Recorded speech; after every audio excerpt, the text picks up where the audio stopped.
पावन एकादशी व्रत। अब हम श्रवण करेंगे एकादशी व्रत महात्म्य। बोले एकादशी महारानी की जय। भगवान श्री कृष्ण जी कहने लगे, हे युधिष्ठिर महाराज, चैत्र मास के शुक्ल पक्ष की एकादशी का नाम है कामदा, और इसका महात्म्य राजा दिलीप ने गुरु वशिष्ठ जी महाराज से पूछा था। गुरु वशिष्ठ जी बोले, एक भोगीपुर नगर में पुंडरीक नाम का राजा राज्य करता था।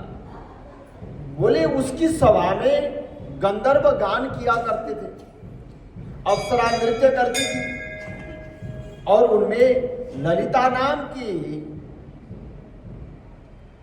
और गंधर्वनी और गंधर्व भी रहता था, और उसका परस्पर अति प्रेम था।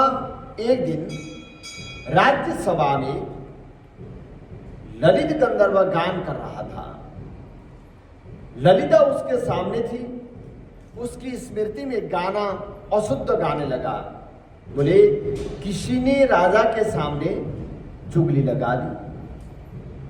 राजा के क्रोध उत्पन्न हुआ। ललित को बुलाकर कहा, तुमने मेरी सभा में स्त्री की स्मृति करके अशुद्ध गाना गाया, अथवा कोई भी कार्य करते हैं तो मन से करना चाहिए। भजन करते मन कहीं और है तो उस भजन का कोई लाभ नहीं है। तो इसी प्रकार से यहां क्या हुआ, वो और गीत वाद्य उसका कार्य था, और उसमें मन कहीं और था, जिसके कारण से उसने अशुद्ध गाया। और राजा के क्रोध उत्पन्न हुआ। ललित को बुलाकर कहा, तुमने मेरी सभा में स्त्री की स्मृति करके अशुद्ध गाना गाया, इस कारण मैं श्राप देता हूं। तो राक्षस बनकर कर्म का फल भोग। पुंडरीक के श्राप से ललित का मुख विकराल हो गया, भोजन मिलना मुश्किल हो गया, भूख से दुखी हो गया। और उसकी स्त्री ने और सुना तो वह भी वन में उसके पीछे विचरने लगी, और उस वन में एक श्रृंगी ऋषि का आश्रम था। और ललिता ने मुनि की शरण में जाकर पति के उद्धार का उपाय पूछा। मुनि बोले, देखो, कामदा एकादशी का व्रत करो और विधि सहित, और व्रत करने के बाद उस व्रत का जो फल है वो पति को अर्पण कर दो, निश्चय ही वह स्वर्ग को प्राप्त करेगा।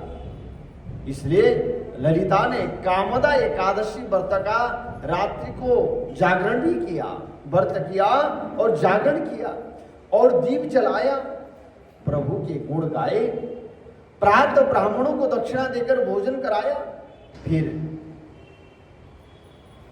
और उनकी परिक्रमा करके पद पद से अश्वमेध यज्ञ का फल प्राप्त किया, और ब्राह्मणों के सामने पति के अर्पण करके संकल्प कर दिया, जो मैंने व्रत किया, जो मैंने उपवास किया, जो मैंने